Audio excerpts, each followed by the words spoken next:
ان الدین عند اللہ الاسلام۔ بسم اللہ الرحمن الرحیم۔ صرف 5 منٹ کا مدرسہ قرآن و حدیث کی روشنی میں۔ 6 رجب المرجب۔ نمبر 1، اسلامی تاریخ۔ دور فاروقی کے اہم کارنامے۔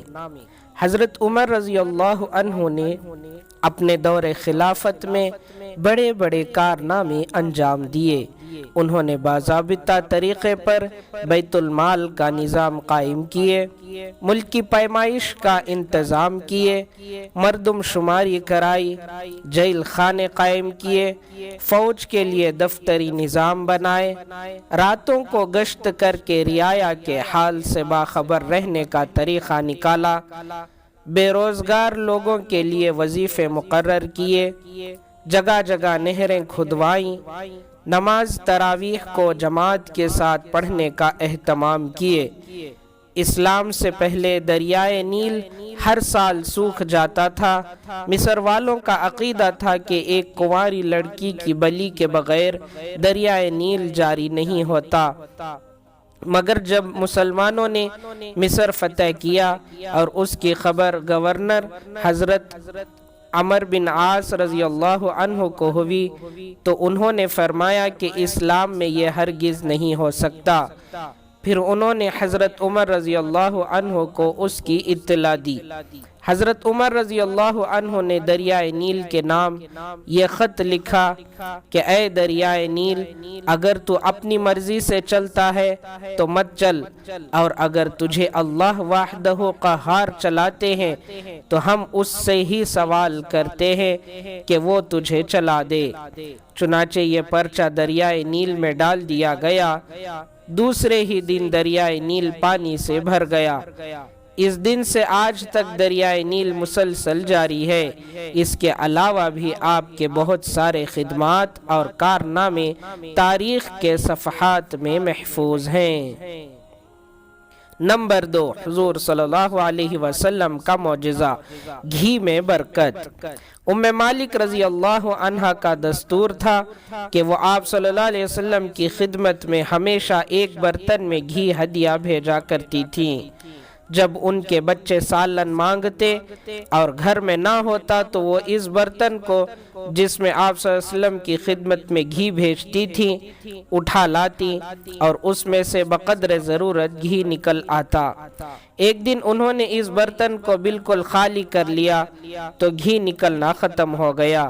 پھر آپ صلی اللہ علیہ وسلم کی خدمت میں آئیں تو آپ صلی اللہ علیہ وسلم نے فرمایا، اگر تم نے اس کو خالی نہ کیا ہوتا تو ہمیشہ اس میں سے گھی نکلتا رہتا۔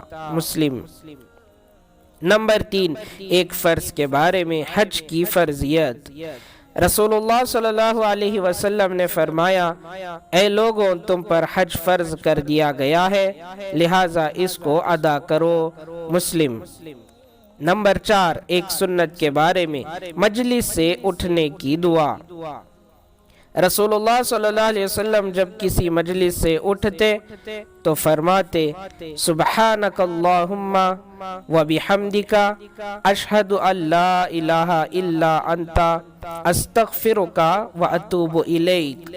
ترجمہ، اے اللہ، تیری ذات پاک ہے اور قابل تعریف ہے، میں گواہی دیتا ہوں کہ تیرے سوا کوئی معبود نہیں، تجھ سے ہی مغفرت کا طلبگار ہوں اور توبہ کرتا ہوں۔ ابو داؤد۔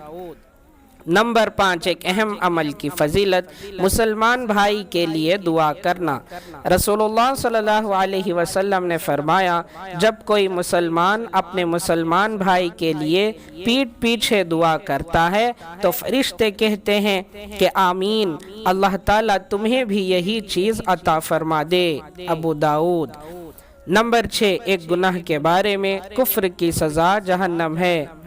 قرآن میں اللہ تعالیٰ فرماتا ہے، جو لوگ کفر کرتے ہیں تو اللہ تعالیٰ کے مقابلے میں ان کا مال اور اولاد کچھ کام نہیں آئے گا اور ایسے لوگ ہی جہنم کے ایندھن ہوں گے۔ سورہ آل عمران آیت نمبر 10۔ نمبر 7، دنیا کے بارے میں، دنیا کا سامان چند روزہ ہے۔ قرآن میں اللہ تعالیٰ فرماتا ہے دنیا کا سامان کچھ ہی دن رہنے والا ہے اور اس شخص کے لیے آخرت ہر طرح سے بہتر ہے جو اللہ تعالیٰ سے ڈرتا ہو، اور قیامت میں تم پر ذرا برابر بھی ظلم نہیں کیا جائے گا۔ سورہ نساء آیت نمبر 77۔ نمبر 8، آخرت کے بارے میں جنت میں پہلے جانے والے۔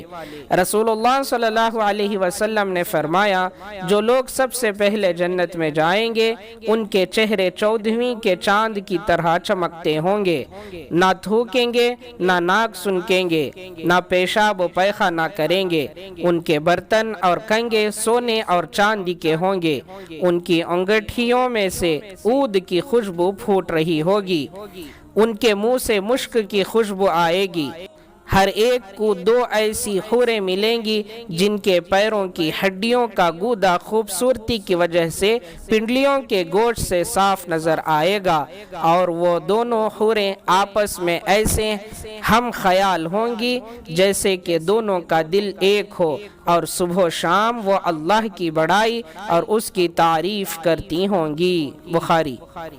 نمبر 9، طب نبوی سے علاج، نظر بد کا علاج۔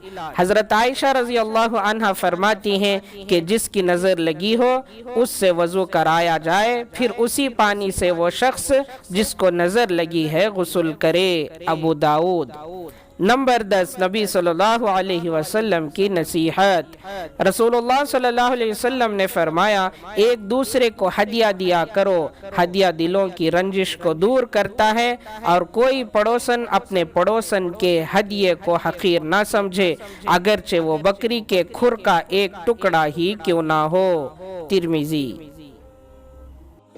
اللہ تعالی ہم تمام کو عمل کرنے کی توفیق عطا فرمائے۔